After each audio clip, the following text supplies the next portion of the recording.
আপুরা ওই যে পট্টিটা দেখেছিলে এটা সেলাই করেছি, আর এটা কেন কভার করে সেলাই করেছি সেটা তো বুঝতে পেরেছে এখন, তাই না? কারণ এটা সামনের পিঠ পেছনের পিঠ দুটো পিঠেই দেখা যায় এমন একটা কাপড়ের মধ্যে সেলাই করছি, আয়নার মতো স্বচ্ছ সব কিছুই দেখা যায়। এখন যদি আমি বক্রমটা দেখা যাইতো তাহলে কত খারাপ দেখা যাইতো না বলো?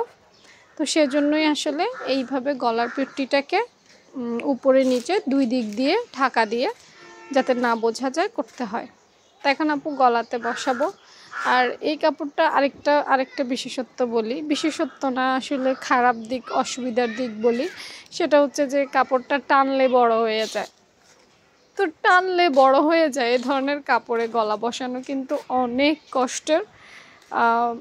গলা যে কোনো একটা সাইডে বড় বা ছোট হয়ে যেতে পারে, বেঁকে যেতে পারে, নানা সমস্যা দেখা দিতে পারে, তাই না? এটাই তো স্বাভাবিক।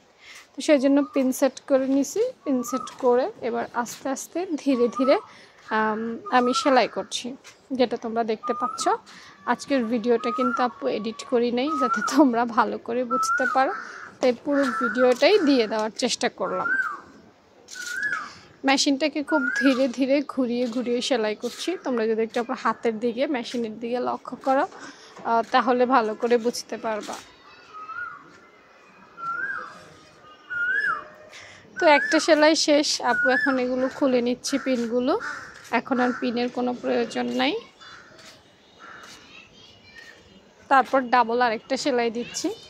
গলাতে যেহেতু আপু চাপ সেলাই দিব না, সরি এই জামাটাতে আপু গলাতে চাপ সেলাই দেই সেটা একদম পরে, কারণ নাইলে ফুলে ফুলে থাকে। অন্যান্য গলা কিন্তু ফুলে থাকে না, ওই কাপড়টার বিশেষত্বর কারণে এটা ফুলে ফুলে থাকে। তাই আমি পরবর্তীতে কিন্তু আবার চাপ সেলাই দিই। তারপরে দুইটা সেলাই দিছি ভালোর জন্য।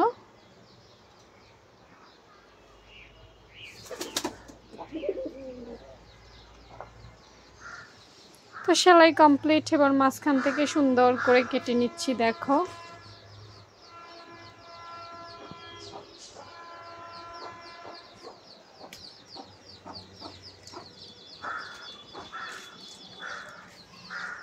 তারপর যথা নিয়মে ছোট ছোট করে কাট করে দিচ্ছি, কারণ কাট করে দিলে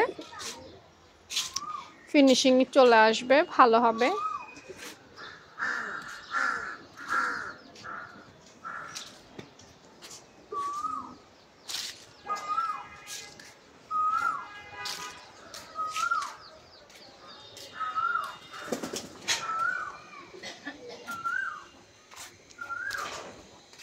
এবং পরিশেষে দেখো আপুর গলাটাও হয়ে গেছে।